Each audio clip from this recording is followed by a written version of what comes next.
إن الحمد لله نحمده ونستعينه ونستغفره ونعوذ بالله من شرور أنفسنا وسيئات أعمالنا من يهده الله فلا مضل له ومن يضلل فلا هادي له وأشهد أن لا إله إلا الله وحده لا شريك له وأشهد أن محمدا عبده ورسوله يا أيها الذين آمنوا اتقوا الله حق تقاته ولا تموتن إلا وأنتم مسلمون يا أيها الناس اتقوا ربكم الذي خلقكم من نفس واحدة وخلق منها زوجها وبث منهما رجالا كثيرا ونساء واتقوا الله الذي تساءلون به والأرحام إن الله كان عليكم رقيبا يا أيها الذين آمنوا اتقوا الله وقولوا قولا سديدا يصلح لكم أعمالكم ويغفر لكم ذنوبكم ومن يطع الله ورسوله فقد فاز فوزا عظيما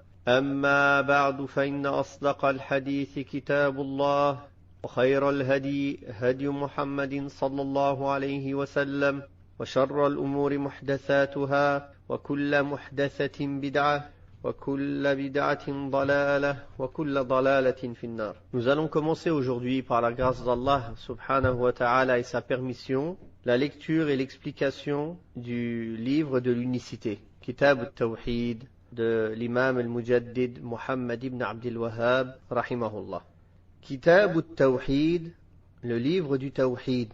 Le Tawhid qui est communément traduit par l'unicité, cela veut dire le fait d'attribuer à Allah tabaraka wa ta'ala l'unicité et non pas de rendre Allah unique, car Allah il est déjà unique. Ou bien cela veut dire qu'on attribue l'unicité à Allah tabaraka wa ta'ala, ou bien que l'on rend nos adorations uniquement pour Allah subhanahu wa ta'ala. C'est ça le tawhid. Et le tawhid, c'est l'objectif pour lequel Allah tabaraka wa ta'ala a créé les hommes et les djinns. وَمَا خَلَقْتُ الْجِنَّ وَالْإِنسَ إِلَّا لِيَعْبُدُونَ. Je n'ai créé les djinns et les hommes que pour m'adorer, c'est-à-dire me vouer un culte exclusif. Donc ce domaine, l'étude du tawhid, c'est le plus important et c'est la plus noble des sciences, car c'est l'étude de la science pour laquelle nous avons été créés et Allah nous a ordonné cela. فَاعْلَمْ أَنَّهُ لَا إِلَهَ إِلَّا اللَّهِ. Et sache qu'il n'y a nulle divinité digne d'adoration si ce n'est Allah. Donc l'étude du tawhid est un sujet essentiel dans la vie du musulman et c'est la base de sa religion et c'est l'appel de tous les prophètes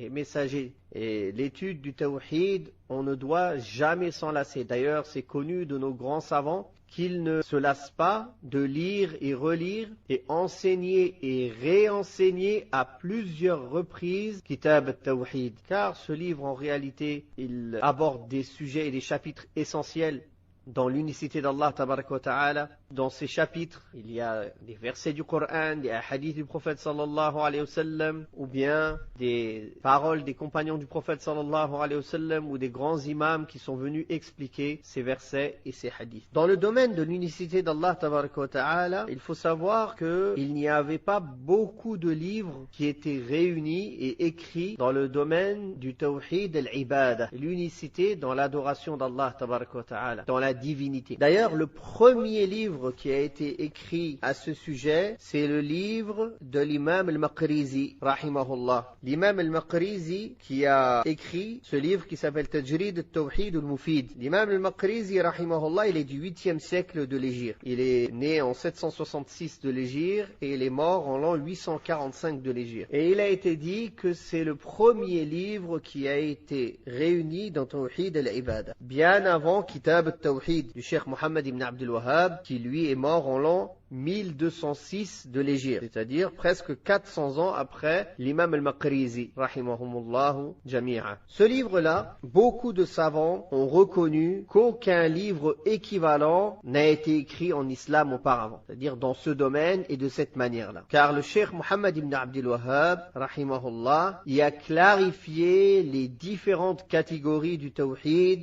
de l'adoration d'Allah tabaraka wa ta'ala, et celle du tawhid dans les noms et les les attributs divins, de manière générale, car il s'est surtout concentré sur le tawhid al-ibada, sur l'unicité dans l'adoration et dans la divinité. Il y a aussi expliqué le polythéisme majeur et certaines de ses manifestations, de même qu'il a clarifié les voies menant au polythéisme majeur. En outre, le cheikh, rahimahullah, a clairement défini ce que représentait la protection du tawhid et les moyens permettant de la mettre en œuvre. Enfin, il a aussi explicité certaines catégories du tawhid, comme tawhid al-rububiyyah, tawhid dans la seigneurie. Ce livre, barakallahu fikum, c'est un livre très important. C'est pour ça qu'il est très important d'y accorder un grand intérêt et de l'étudier et de le méditer et de le mémoriser et de le relire et de le réviser et de l'enseigner. D'ailleurs, un grand nombre de savants ont dit du bien de ce livre. Parmi eux, le cheikh Suleiman ibn Abdillah ibn Muhammad ibn Abdul Wahhab, c'est-à-dire le petit-fils du cheikh Muhammad ibn Abdul Wahhab. Il a dit en parlant de Kitab al-Tawhid dans son livre Taysir al-Aziz al-Hamid, de toute façon on va parler de ce livre plus tard Inch'Allah, il a dit c'est un livre unique dans son sens. Personne ne l'a devancé en cela et on ne pense pas que quelqu'un pourra le rattraper. De même, le cheikh Abdullah al-Bassam, rahimahullah, dans son livre Ulama al-Najd, les savants du Najd, de la région de Najd, il a dit en parlant de Kitab al-Tawhid, du livre de l'unicité, il a dit il fait partie des plus valeureux des livres. Et personne n'a écrit auparavant un livre pareil. Cheikh al-Fawzan, rahimahullah, dans son Sharh I'anatul Mustafid, l'explication de Kitab al-Tawhid, il a dit ce livre, il fait partie des plus précieux des livres qui ont été écrits dans le chapitre du Tawhid, de l'unicité, car il est bâti sur le Coran et la Sunna. De même, Cheikh al-Allama, al-Muhaddith Muqbil, al-Wadi'i, rahimahullah, quand on lui a posé les questions sur les terminologies du hadith, il a dit parmi les livres valeureux qu'aucun musulman ne doit délaisser et que tout musulman a besoin, il y a le livre Fath al-Majid, l'explication de Kitab al-Tawhid, et le livre Kitab al-Tawhid du Cheikh Muhammad ibn Abdul Wahhab. Et il a dit aussi, ce livre-là est un des plus grands ouvrages de l'imam, le réformateur Cheikh Muhammad ibn Abdul Wahhab, rahimahullah. Il y a eu beaucoup d'autres savants qui ont dit beaucoup de bien de ce livre. Ce livre-là, barakallahu fikum, il y a eu beaucoup d'explications qui ont été écrites et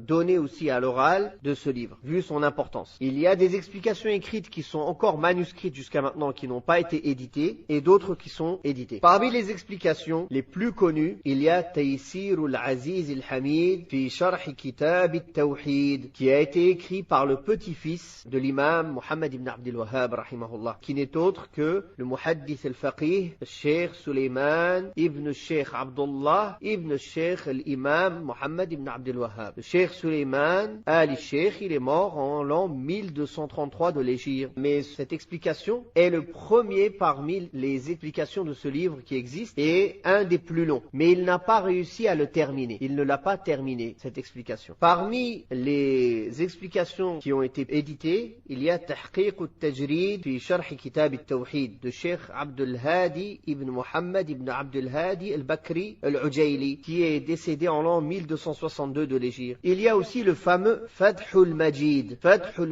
Sharh Kitab al-Tawhid. Celui-là a été écrit par aussi un autre petit-fils du Cheikh Muhammad ibn Abdul Wahhab, qui est le fils de Hassan, son fils, Cheikh Muhammad ibn Abdul Wahhab. Le premier, Suleiman, il est le fils de Abdullah, qui est le fils de Cheikh. Et ici, Abdurrahman, c'est le fils de Hassan, le fils de Cheikh Muhammad ibn Abdul Wahhab. C'est lui qui a écrit Fath al-Majid. Et il est mort en l'an 1285 de l'Hégire. Qu'est-ce qu'il a fait? En vérité, il a résumé Taysir al-Aziz al-Hamid, c'est-à-dire il a résumé le livre de son cousin, qui est Suleiman ibn Abdillah ibn Muhammad ibn Abdul Wahhab. Il a résumé son livre qu'il n'avait pas terminé, puis il y a rajouté, il l'a terminé et il y a rajouté certains écrits et certaines transmissions authentiques. Parmi les explications de Kitab al-Tawhid, il y a Qurratu Uyun al-Muwahhidin fi Tahqiq Da'wat al-Anbiya wal Mursalin. Il y a aussi Fath al-Hamid al-Majid في شرح كتاب التوحيد du Cheikh Hamid ibn Muhammad ibn Hassan ibn Muhsin rahimahullah, qui a été édité en Inde et qui est mort, ce Cheikh, en l'an 1317 de l'Hégire. Parmi les explications aussi, il y a Ibtal al-Tandid bikhtisar sharh al-Tawhid du grand savant Hamad ibn Ali al-Atiq rahimahullah. Hamad ibn Ali al-Atiq, c'est un des élèves de Cheikh Abdurrahman ibn Hassan, celui qui a écrit Fath al-Majid, et celui qui a écrit aussi Qurratu Uyun al-Muwahhidin. Donc c'est pour ça que dans son sharh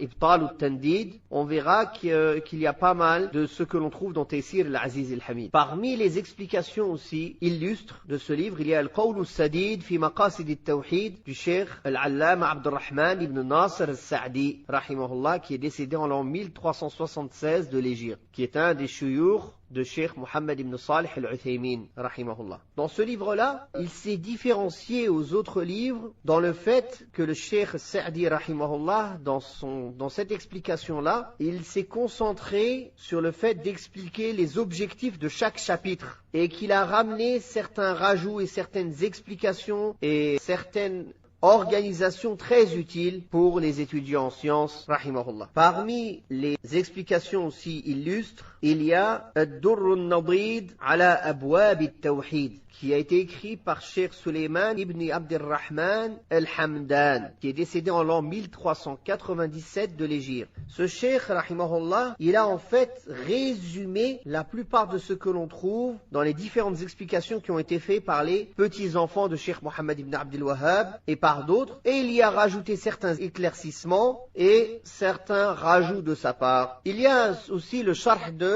Ibn Qasim, qui est bien connu, qui s'appelle Hashiyatu Kitab al-Tawhid. C'est un résumé. C'est un résumé de ce que l'on peut trouver dans les livres, dans les explications précédentes. Il est un peu plus résumé. Et il a profité de ces mashayikh, de ces shuyukh, qui sont Cheikh Abdullah ibn Cheikh Abdul Latif et de Cheikh Saad, le fils de Cheikh Hamad al-Atiq, et de Cheikh Mohammed ibn Cheikh, le fils de Cheikh Ibrahim ibn Abdul Latif. Donc il a profité de ces shuyukh qui étaient connus dans la science du Tawhid, qui certains d'entre eux sont les descendants de Cheikh Mohammed ibn Abdul Wahhab, d'autres qui sont descendants des plus illustres élèves des petits-enfants de Cheikh Mohammed ibn Abdul Wahhab, et il a donc fait un résumé en plus de ce qui avait été écrit auparavant. On trouve aussi Al-Jadid fi Sharh Kitab al-Tawhid de Al-Qara'awi. On trouve aussi le livre de Cheikh Al-Uthaymin, Al-Qawl al-Mufid ala Kitab al-Tawhid. Il n'est pas résumé. On trouve le sharh de Cheikh Ibn Baz, rahimahullah, lui qui est aussi très résumé, qui est proche de ce que l'imam al-Sa'di rahimahullah a fait. On trouve le Mulakhas dans l'explication de Kitab al-Tawhid de Cheikh al-Fawzan. C'est un bon livre pour les débutants arabophones. Il est très résumé. Il y a le Qasd al-Sadid aussi, écrit par Cheikh Faisal Ali Mubarak rahimahullah, qui est décédé en 1376 de l'Hégire, qui est aussi une explication résumée qui est très profitable. Il y a le sharh de Cheikh Abdullah ibn Humayd. Il y a aussi un sharh résumé de Cheikh Najmi rahimahullah qu'il a appelé al-sharh al-mujiz al-mumahhad. Et il y a des shuruhat, des explications plus détaillées. Il y a I'anatul Mustafid de Cheikh al-Fawzan, et il y a aussi l'explication de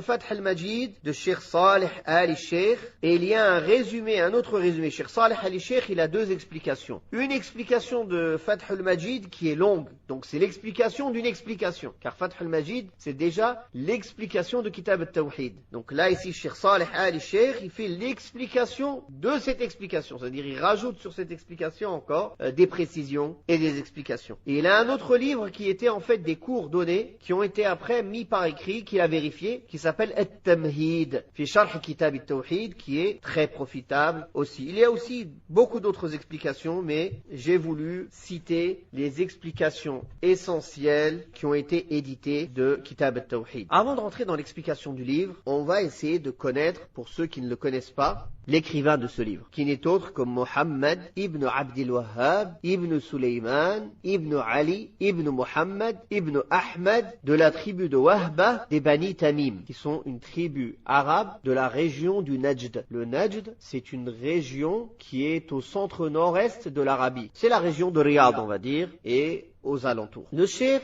Muhammad ibn Abdul Wahhab, rahimahullah, il est né en l'an 1115 de l'Hégire, donc ça fait 300 et quelques années. Il est né dans une ville qui s'appelle Uyayna, dans la région du Najd. Il a mémorisé le Coran par cœur avant qu'il ait atteint les 10 ans. Et il a appris le fiqh al-Hanbali aux mains de son père qui était un juge et un connaisseur de la jurisprudence selon l'école de l'imam Ahmad ibn Hanbal, rahimahullah. Depuis son jeune âge, le cheikh Muhammad ibn Abdul Wahhab était connu pour sa grande intelligence et sa perspicacité, et qu'il était très rapide dans la mémorisation et l'apprentissage et la compréhension. Il aimait beaucoup lire les livres de tafsir, les livres de hadith, les paroles des savants dans les fondements de l'islam, et son père était très étonné par sa compréhension et sa grande intelligence. Et d'ailleurs, lui-même, son père même a profité de son fils dans beaucoup de domaines de la science. Donc, Cheikh Muhammad ibn Abdul Wahhab a grandi dans une maison de science. Et son père était un juge qui le motivait et qui le dirigeait dans l'étude de la science. Et il a pu profiter de la bibliothèque de son grand-père, Sulayman ibn Ali, qui était resté en héritage pour eux. Il faut savoir qu'à l'époque, avoir une bibliothèque où il y a pas mal de livres de référence, ce n'est pas donné à tout le monde. C'était très cher, c'est difficile. Les livres n'étaient pas édités avec des imprimantes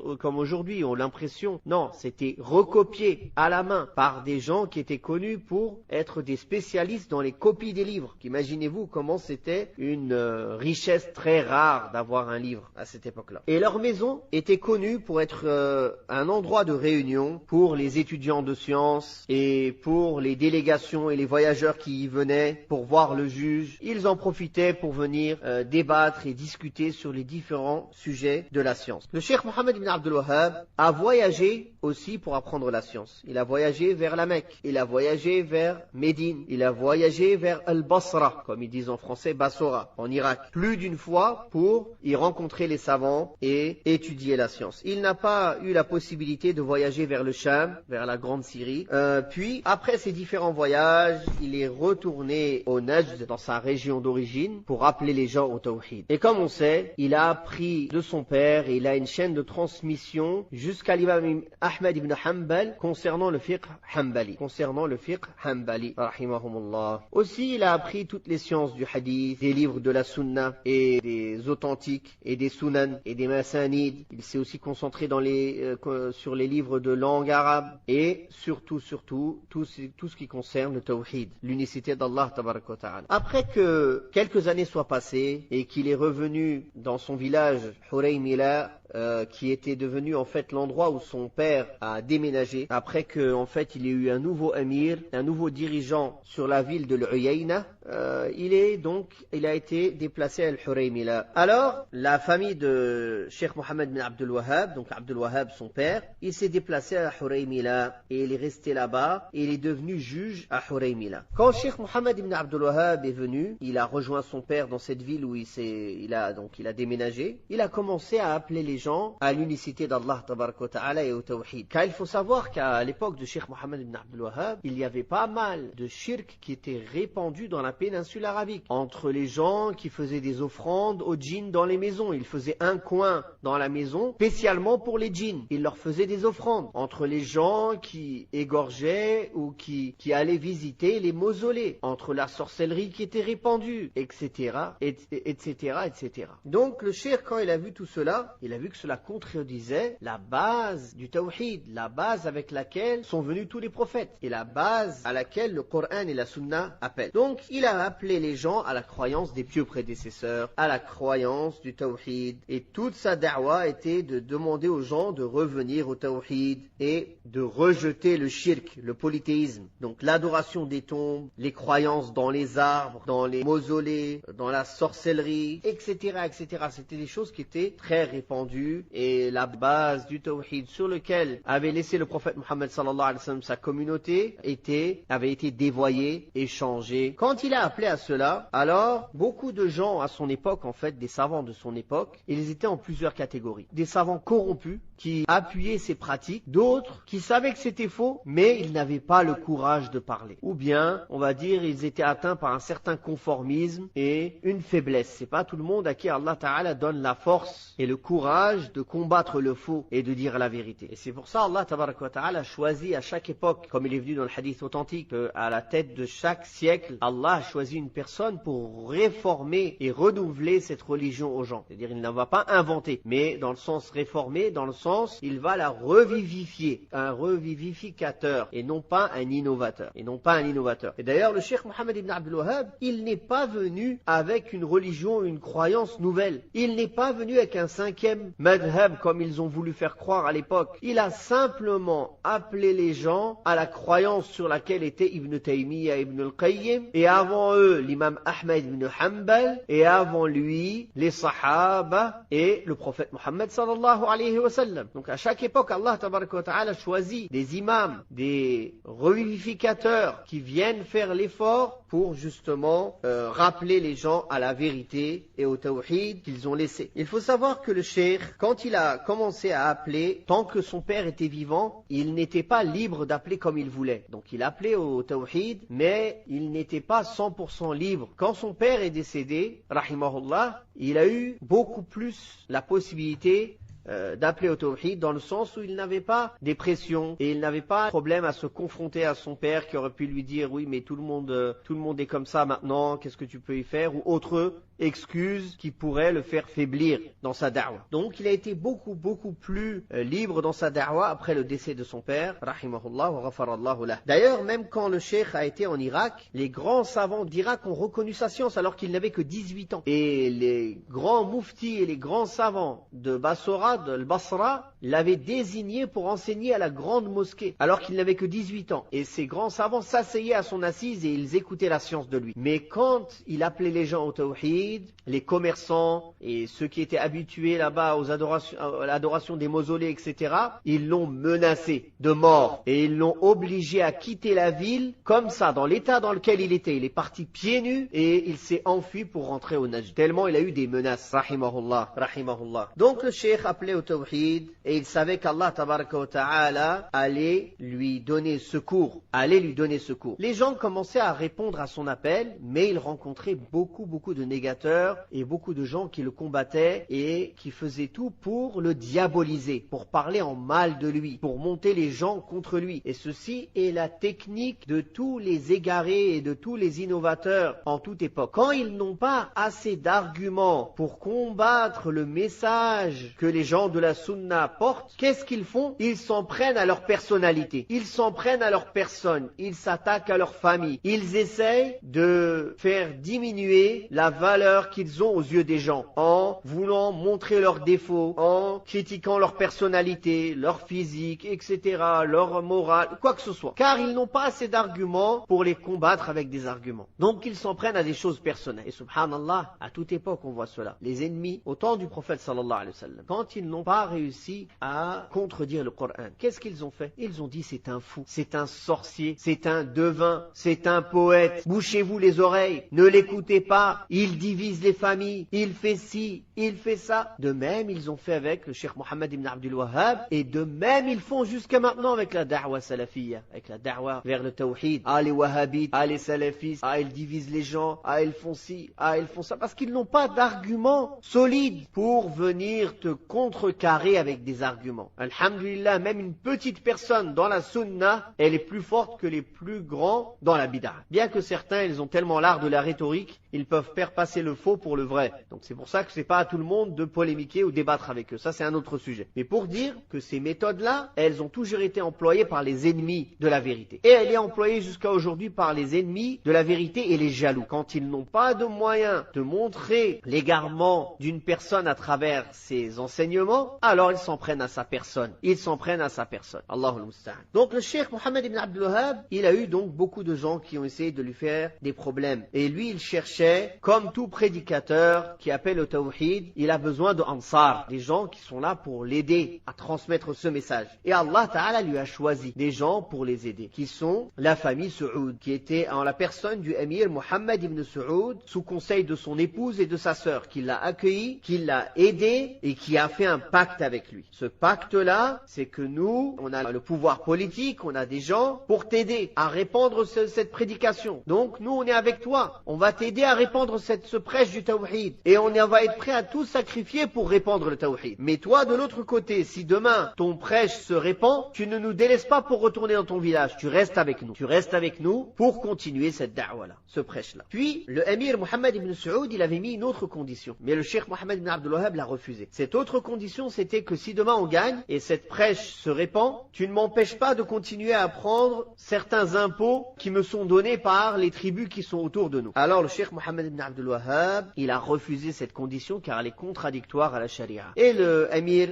Mohammed ibn Saoud a accepté. Et le cheikh, il lui a dit qu'Allah va lui donner la baraka du fait qu'il défende le tawhid et qu'il n'aura pas besoin de prendre ses impôts des gens. Allah va lui mettre la bénédiction dans son ordre, dans le fait qu'il a voulu défendre le tawhid et répandre le tawhid. Et effectivement, quand le émir Mohammed ibn Saoud a accepté cela, comme vous le voyez, Allah a mis la baraka dans sa descendance et dans ses biens. Et c'est ce pacte-là que l'on trouve jusqu'à aujourd'hui entre les gouvernants Saoud et la famille Ali Sheikh. Ali Sheikh, quand on dit Ali Sheikh, c'est dire les descendants du Cheikh Mohammed ibn Abdul Wahhab. Donc les Ali Sheikh, ce sont les représentants religieux, comme était leur grand-père à l'époque du émir Mohammed ibn Saoud, et la famille Saoud sont les dirigeants politiques, comme était à leur époque leur grand-père Mohammed ibn Saoud. Et c'est comme ça, quand le pouvoir politique et la science se rejoignent, alhamdulillah, c'est un grand bien pour que le tawhid et la vérité se répandent partout. Une chose importante avant de finir ce chapitre sur la biographie du cheikh et de parler un petit peu de ses écrits et de ses enfants, il faut savoir que quand le cheikh Mohammed ibn Abdul Wahhab, il a fait, donc quand le émir Mohammed ibn Saoud a fait le pacte avec cheikh Mohammed ibn Abdul Wahhab de défendre cette prédication et d'être avec lui. Il n'était pas sous l'autorité de quiconque, il n'était pas sous l'autorité de l'Empire ottoman à cette époque-là. Et comme certains disent, ils se sont soulevés contre eux, les gouverneurs musulmans, ça c'est faux, car ils n'étaient pas sous leur autorité. Il faut savoir que la plupart des pays n'en avaient que faire des tribus arabes qui étaient entre eux dans le désert. Et l'Empire ottoman avait l'emprise sur Mecca et El-Madina, sur le Hijaz, mais il n'avait pas l'emprise sur le Najd. Ça c'est première des choses. Deuxième des choses, quand il y a eu des combats qui ont été faits par les suiveurs par la famille Saoud, la première, et les élèves de Mohammed ibn Abdul Wahhab, en fait ils appelaient les gens à délaisser le shirk autour d'eux et à revenir au tawhid et délaisser les innovations. Et s'ils refusaient, alors ils les combattaient pour appeler au tawhid et transmettre le tawhid, comme la sunna du prophète sallallahu alayhi wa sallam. Et ceci est le devoir du gouverneur musulman, de transmettre le bien, même si c'est par le fait de combattre même peut-être d'autres musulmans innovateurs. Même combattre la bid'a, c'est le devoir des gouverneurs musulmans. En plus du fait de combattre le shirk, qui n'est pas seulement une bid'a, mais qui est une bid'a mukaffira, une innovation qui rend mécréant, fait sortir de l'islam. Donc, ce n'est pas comme certains veulent faire croire que Mohammed ibn Abdul Wahhab et que la famille Saoud qui était avec lui, Mohammed ibn Saoud, étaient des kharijites, étaient des gens qui sont sortis contre les gouverneurs musulmans et contre l'Empire ottoman et qui ont manigancé avec les Anglais, je ne sais quoi. Tout ceci sont des mensonges. Tout ceci, c'est aussi pour justement décrédibiliser cette da'wa, cette prêche bénie qui est la da'wa du tawhid. Et c'est pour ça d'ailleurs, pour rabaisser et décrédibiliser cette da'wa, ils en viennent à dire les wahhabites. Les wahhabites. Alors que Mohammed ibn Abdul Wahhab, il n'est pas venu ni avec une nouvelle croyance, ni avec une nouvelle pratique. Il est venu appeler à la croyance des pieux prédécesseurs et à suivre les pratiques des gens de la sunna dans le fiqh. Rahimahullah. Il a eu plusieurs ouvrages et le plus connu c'est celui qu'on va étudier, Kitab al-Tawhid. Mais il a eu beaucoup d'autres ouvrages comme Kashf al-Shubuhat, comme les trois principes aussi, Thalathat al-Usul qui est très connu aussi, comme le livre Les conditions de la salat, comme les 4 principes aussi, comme les fondements de la foi, comme le livre aussi Fadlul Islam, les vertus de l'islam. Il a aussi réuni un livre Kitab al-Kaba'ir, les grands péchés, autre que celui qu'on connaît de l'imam al-Dhahabi. Savoir que celui de l'imam al-Dhahabi, il y en a qui sont attribués à lui mensongèrement. Faire attention. Et d'autres livres qui ont été écrits par le cheikh rahimahullah. En l'an 1206, le cheikh Mohammed ibn Abdul Wahhab est décédé dans la ville de Uyayna, très proche de Riyad. Il a laissé derrière lui 6 garçons et une fille. Sa fille, elle s'appelait Fatima. Ces garçons, il a laissé Hussein, Abdullah, Ali, Hassan, Ibrahim et Abdul Aziz. Rahimahumullahu jami'a. Donc voilà ce qu'on peut dire en résumé, en très grand résumé du cheikh Mohammed ibn Abdul Wahhab et de l'importance de ce livre Kitab al-Tawhid que l'on va étudier ensemble incha'Allah. Wallahu ta'ala a'la wa a'lam. Wa sallallahu ala Muhammadin wa ala alihi wa sahbihi wa sallam. Subhanakallahumma wa bihamdik. Ashhadu an la ilaha illa ant. Astaghfiruka wa atubu ilayk.